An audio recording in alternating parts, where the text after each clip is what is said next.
Start your own passive online income. Your online success starts now. Welcome to the Online Success Podcast with Michael Brown and Justin Lewis.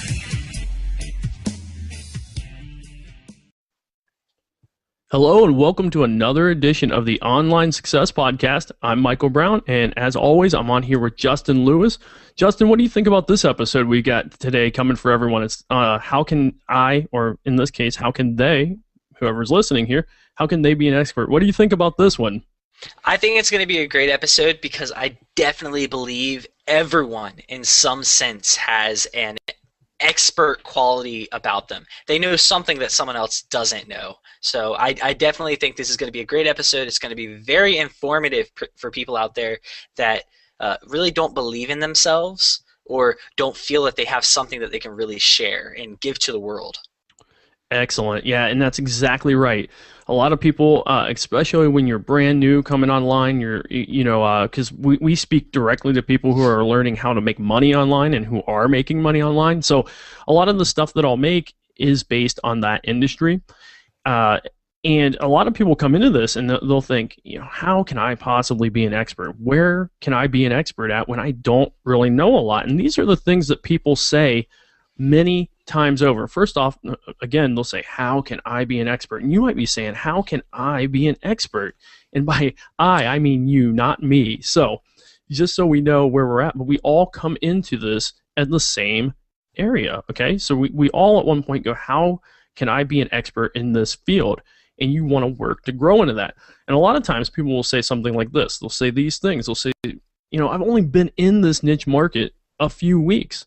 How can I possibly teach anyone or be looked at as an expert on any type of field, let alone this one?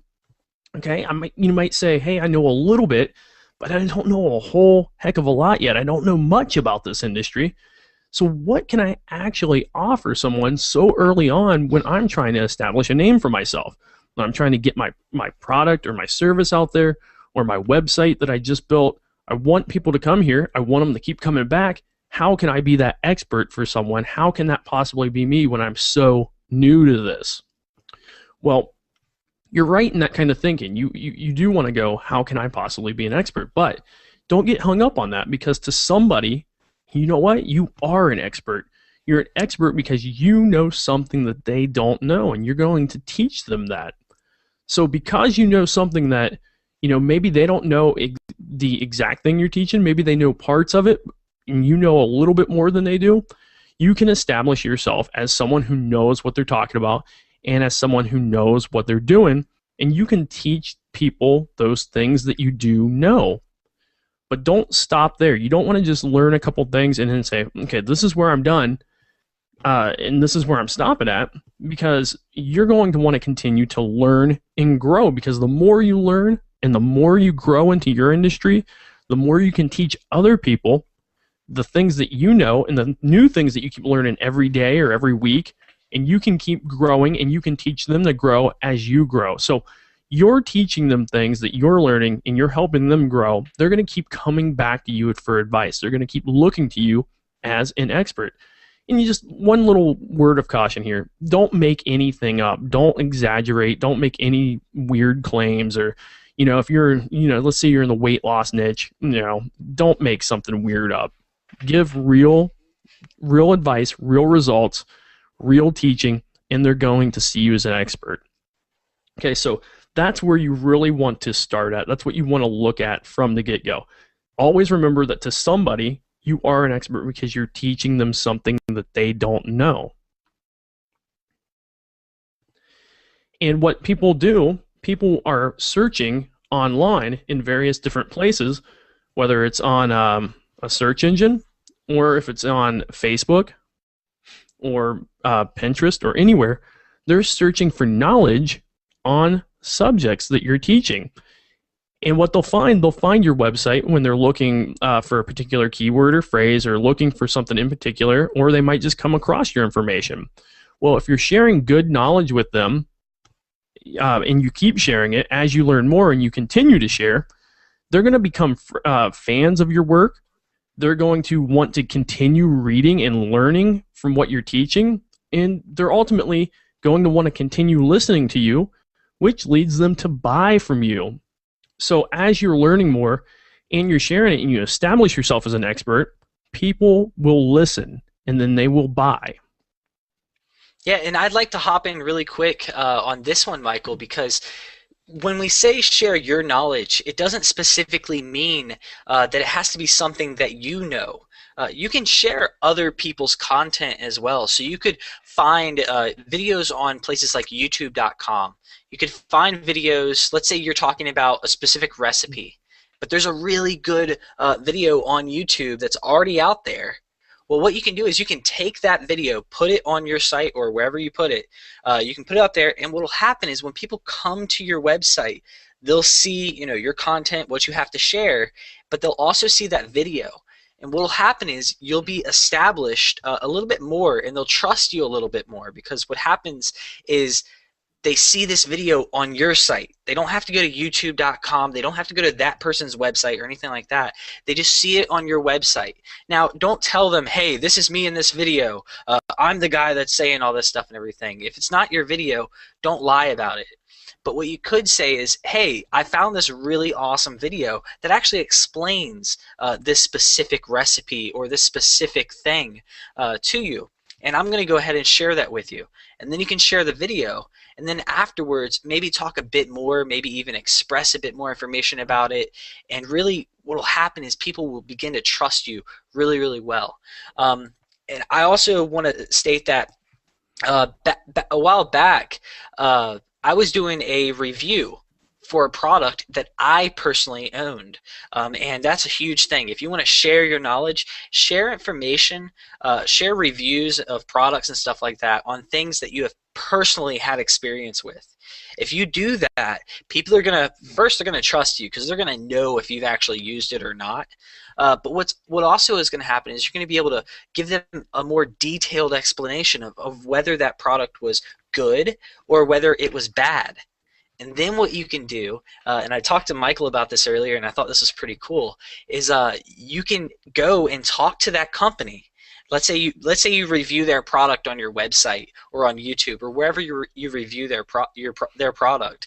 Sorry, I slipped up for a little bit. But let's say you review their product, you place it up on your website and everything, and it's a good review. It's a really, really good review. Maybe it's detailed. It has lots of bullet points and stuff like that. Then what you can do is you can go and maybe go on twitter.com, find that company, and go ahead and message them and just say, hey, I did a quick review of your product, and I really loved it. It is so awesome. Of course, it should be awesome. You don't want to just do this for any product. You want to really do this for products that you believe in. And what will happen sometimes, potentially anyways, is that company, for example, in our scenario, 37 Signals, they could retweet or share your actual review on their own product. And companies do this all the time. They love it. They absolutely love it when someone else does a really good job of explaining what their product is, and then they love sharing that information, because what will happen is they'll end up getting more sales from it anyways, and possibly what you can do is you can gain some of their already existing fans. Yeah, great points. And another thing with that is a lot of times they will maybe ask you for a review of a new product that they come out in the future or a service in the future. To get at it first and be a leader in the industry and take a look at it and use it before anyone else. So obviously probably wanting you to review it, but either way, you can get that first crack at it. Absolutely, it's just a great method to get yourself out there and even look like more of an expert. Absolutely. And when you talk about sharing it everywhere and how that establishes yourself as an expert and everything, a big thing about sharing everywhere is you should definitely be using things like Facebook. If you can, use things like YouTube, maybe Twitter, Pinterest. Use these different social networks and share the information, share your knowledge, share the things that you're learning, and people will begin to follow you. But when we say, share information that you know, what you could also do is you could share other people's information. You could find, I'll give you a good example. I have a Facebook page called Halo 4 Fans. That page has 175,000 plus people on it right now, which is pretty crazy to me. But the great thing about it is the way I grew that fan base is by sharing other people's information on my page. So I gained the trust of those other people, but I also gained the trust of the people that were looking at my page. They were looking at my page and they were saying, holy crap, this guy shares lots of really great information. Let's go ahead and follow him so that we can, continue to receive this type of information. The same thing can be done with a website too. Just make sure you provide a source to those people and don't just copy their content and share it. Don't copy a whole page of content and post it on your site and say, oh, I wrote this or something like that. Try and get consent from the people that you're sharing content from. Yeah, and you can use it as basically. I'm trying to think how to really word this, but you could use it as another point in an overall larger point you're trying to make. So let's say you write a post, or you've got some kind of tips that you're giving, and you've got some things that maybe you're not quite an expert in, or maybe someone already has said it better than you think you can say it. And you can include that as part of the content on your site. So if it's a video, for instance, that you can share to cover one of your points. And I'll just give you a reference point where I've done this in the last couple months. I was writing a post teaching how to do something, and one of the points in it I was talking about creativity. And creativity, while I believe I'm pretty good at it, and I'm good at sitting down and coming up with a good system for creativity, I actually am a big fan of a lot of the talks that John Cleese has done on creativity. So in my post, I shared that video as well for people who are looking for that spark of creativity, because I thought he did an amazing job with it. And it's funny because he mixed in humor with it too, which goes really right along with my personality.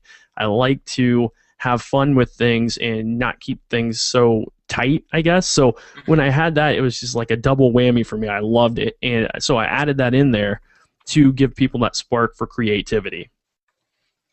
Definitely. And also, I want to give a source really quick for the people that are watching or listening to the podcast, watching the YouTube video. Pretty much anyone out there that is listening to this podcast right now, a good example of how we can share someone else's content and help you trust us a bit more to believe what we're saying is to go do a Google search. Go to google.com and search for somebody named Jason Fried. His last name is Fried, like as in fried, and type in marketing by sharing. And he has a YouTube video that he did, I believe it was at TEDx, and it was awesome. And I'll make sure to include that inside of the nicheoptimizer.com/OSP4 page. And that's where you can find the resources and notes related to this specific podcast.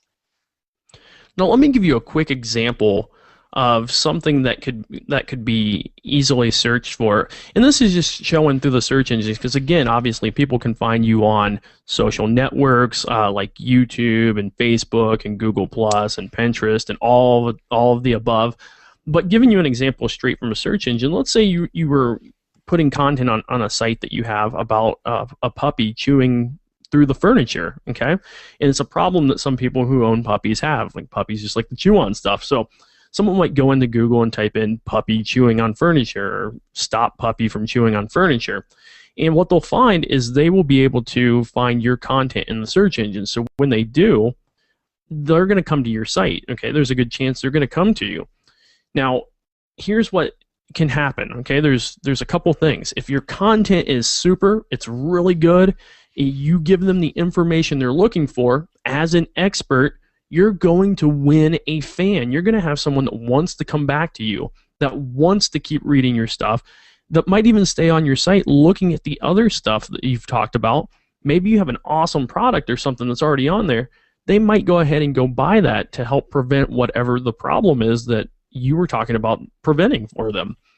Now, what can also happen is if the content sucks, if it's just terrible, if it's something that is just a bunch of regurgitated content, or if it's like, spun content where all the content is just basically, ripped sentences from someone else out there, they're not It's a going bunch to. of rubbish. Yeah, they're not going to like it. They're going to be like, "What is this crap that I'm reading?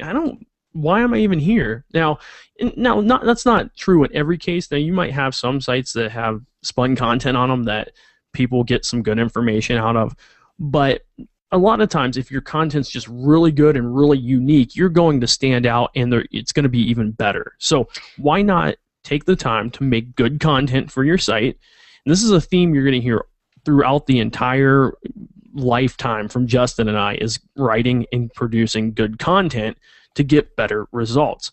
So you should really think about whatever your niche market is. Make sure your content's good. Make sure it's good. Spend the extra hour writing it. If it's going to mean the difference between getting sales and losing sales, why would you not spend that extra time to do it? And I'd like to jump in because thinking about good content, the best way to know if something is good, to know that you're writing good content, is if you would personally share that content with your friends and family. If you would be comfortable with sharing that with your friends and family, then it's likely somebody else will do the exact same thing. And what will result from that is that instead of just gaining one fan, you might be able to get one of their friends or one of their family members to also come and check out your content. And then they may even share that content with one of their friends or family. Yeah, that's a great point. Really great point. And just remember also in it, are you fixing their problem, or are you entertaining them? Because some people just want to read content. If you're in an entertainment niche and your purpose is to entertain people, let's say you had a comedy site and your purpose was to make people laugh, and if you had just junky jokes on there that people weren't really into, that wouldn't really help them. So make sure you're addressing their need, whatever it is. Fix their problem. If they have a problem, fix it. If they have a need for like entertainment or something like that, make sure you're giving them the value they're looking for. And as Justin said, if it's something that you would personally share with somebody, then it's probably going to be good. And always put yourself in their shoes. Think, would this fix my problem if this was me, or would this entertain me if this was me? Definitely. Another thing you can do, make sure you're adding pictures. I don't have it in front of me, but make sure you're adding, if you want to add video too, again, to help address points, and that's something we just mentioned just a few minutes ago. But pictures and video can often help express your point even more, to make your content even better. You can add audio to really help with your content and making it better as well. And make sure when you are adding pictures and you're adding video and stuff like that, that it's in a proper place. Don't just add random videos into your content because you want to add a video. Give people a reason for you putting that video in there. So if it's actually going to be beneficial for them to watch that video, then you can put that into your content. If that picture is going to help explain or express what your content is about, then that's also going to help. But if you have, for example, a website about dog food and you have pictures of cars or something like that, they don't relate whatsoever. So there's no point of having that there.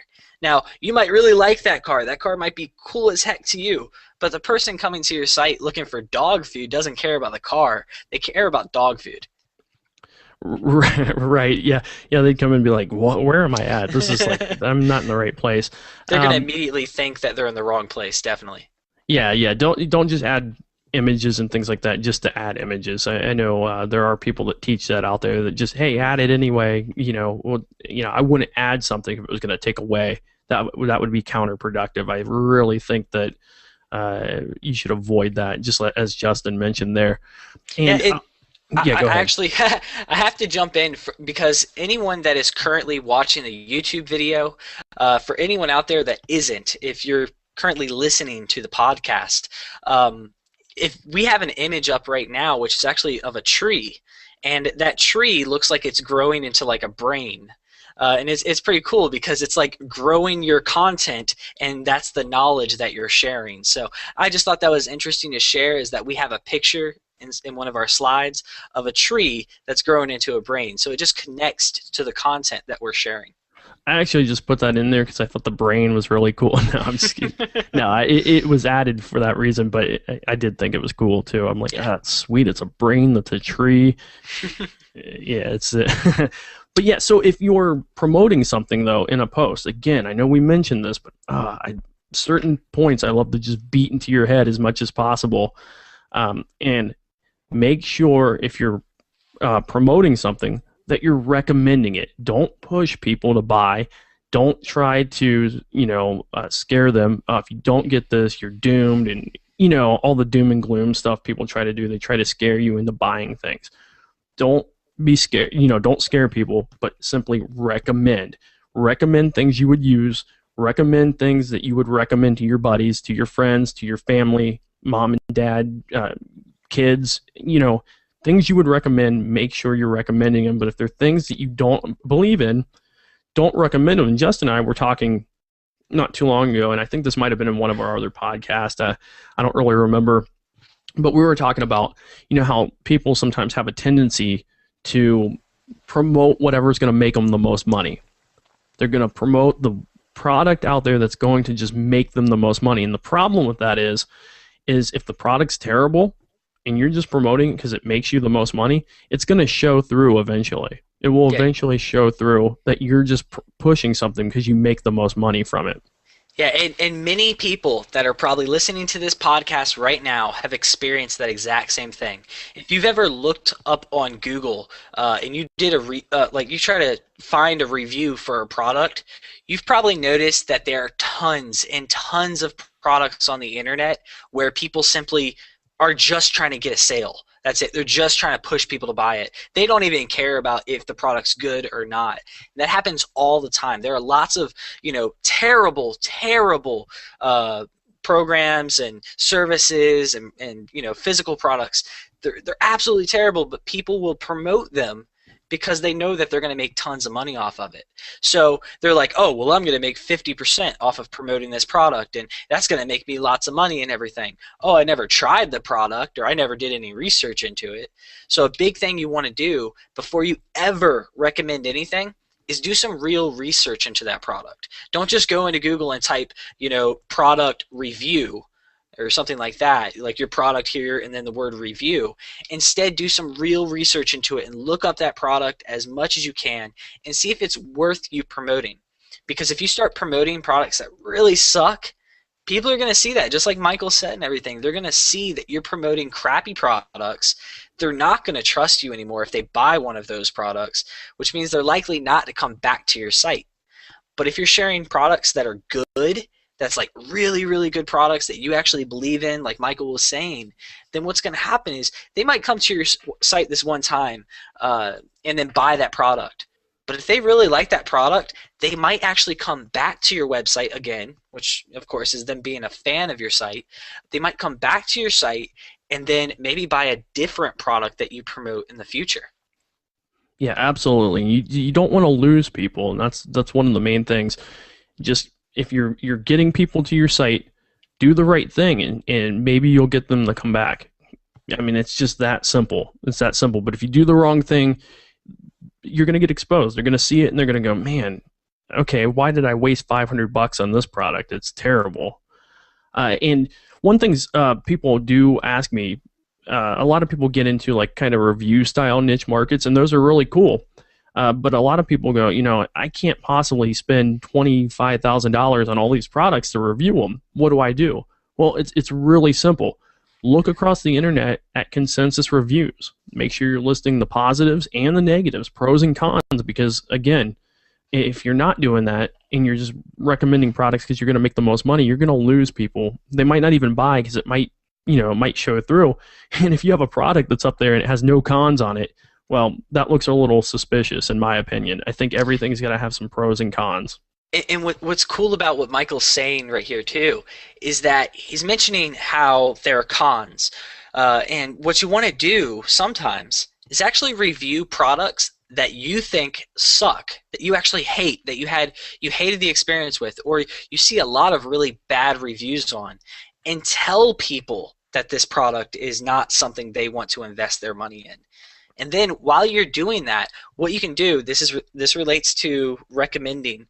You can say, hey, I purchased this product, or I have a friend that purchased it, or read a lot of reviews on that, and I don't personally think you should purchase this because, and then tell them why, and then say, But there is something that I have had personal experience with, or my friend has, or I've seen a lot of people had experience with, and they really liked it. So here it is. Go check it out. And then that right there could be the whole lead-in to you getting a sale, the whole lead-in to you getting someone to your site because maybe they're looking for bad reviews on a product, and then they see the bad review, but they see you recommend something else. And that alone could be the reason that you make a sale. Yeah, absolutely. Good point, Justin. Good point. And basically what you have after going through and doing these things, okay, what you want to do to establish yourself again, I'm just going to recap, establishing yourself as an expert is going through step 1, learn something. Step 2, teach and share what you learn. Step 3, learn more, continue to learn, continue to grow. Step 4, teach and share what you learn, okay? So you're doing it, you're repeating it over and over again. Keep learning, keep sharing, keep growing. So as you learn more information, share it with the rest of the world. Keep growing that way. Just keep sharing it, and people will keep coming back to you. They'll keep finding you. They'll see all your good information, and they're going to keep coming back. Okay, and that's a very, very simple formula for how to establish yourself as an expert. Okay, keep learning and keep growing. And one thing I don't have on any of our slides, I know if you're listening to the podcast, you can't see them, but one other thing that can really help establish yourself as an expert too is if there's something in your industry that a lot of people aren't really talking about or don't know yet, why don't you try to experiment and learn, okay? Like maybe experiment, establish yourself as an expert on something that's not real big in your topic yet by experimenting for yourself. And that's another way you can grow into the expertship. But the thing you want to think about the most, if you don't want to go off into the experimental route, is learn and teach and share what you learn. And just repeat that over and over again, and you will establish yourself as an expert doing that. Absolutely. And when you do that, don't be afraid. Don't be afraid that if you share this, suddenly, everyone's going to take your idea and start sharing it and everything. Because what's going to happen is if you share something, let's say no one's ever shared something that you shared, which is highly unlikely because it's most likely that plenty, maybe even thousands of people have shared the same information that you're going to share. But let's just say you do share something that no one else has shared before. What's going to happen is people are going to link to your website. They're going to tell other people that you have this great information and everything. And even if that doesn't happen, the point is the information is already out there on the internet. Even though you might think you know something that no one else knows, trust me, it's very likely that it's already been shared before. And it's already been done before. I mean, think of things like eBay. A lot of people say, oh, I thought of the eBay idea 20 years ago and everything. Well, they didn't do anything with it, and most people won't do anything with it. The person who created eBay, the original developer, I don't know who that is, but the original founder of eBay was a person who took action upon their ideas. And it's actually not likely that most people will just go out there and steal your idea and run with it. And if they do, you're still going to have great content. You're still going to be able to share information. And if you didn't share that information, it wouldn't matter anyways because then the information is not even out there. Yeah, and you're not out anything. Exactly. You're not out anything by that content getting republished out there or someone sharing it as well. It's not going to hurt you in any way. So you're going to establish yourself, though, as that expert, and that's the main thing. So it doesn't matter if you've only been in a niche market for 2 weeks, 3 weeks, or 2 years. You can be looked at as an expert in your industry, and you can continue to grow and be an even larger expert in your industry. Exactly. So this is all we have for this podcast. I know it wasn't the most in-depth and detailed podcast. It's not the longest one, but I think this information is really going to help you. And if you apply it and use this as a tactic to grow yourself as an expert, I think you're going to be pleasantly surprised with what your outcome is, what you produce. So make sure you're doing this to grow yourself as an expert. I just want to throw out a couple resources for you here. Our training course is www.nicheoptimizer.com. and our podcast. If you want to go watch some additional podcasts, or if you want to go even go listen to this on and maybe find the YouTube video and everything on this, or the transcript, you can go to nicheoptimizer.com/podcast, and you'll be able to see our other episodes of our podcast and download them in various formats. Get the transcripts, go watch us on YouTube, listen to us on iTunes. We've got it all there for you. So that's all we have today for establishing yourself as an expert. Again, I'm Michael Brown, and with me was Justin Lewis. Justin? Thank you, everyone. And for anyone out there wondering, this is episode 4. So make sure to look out for episode 4 if you go to nicheoptimizer.com/podcast. And we can't wait to see you in the next episode. Thanks again, everyone. See you later.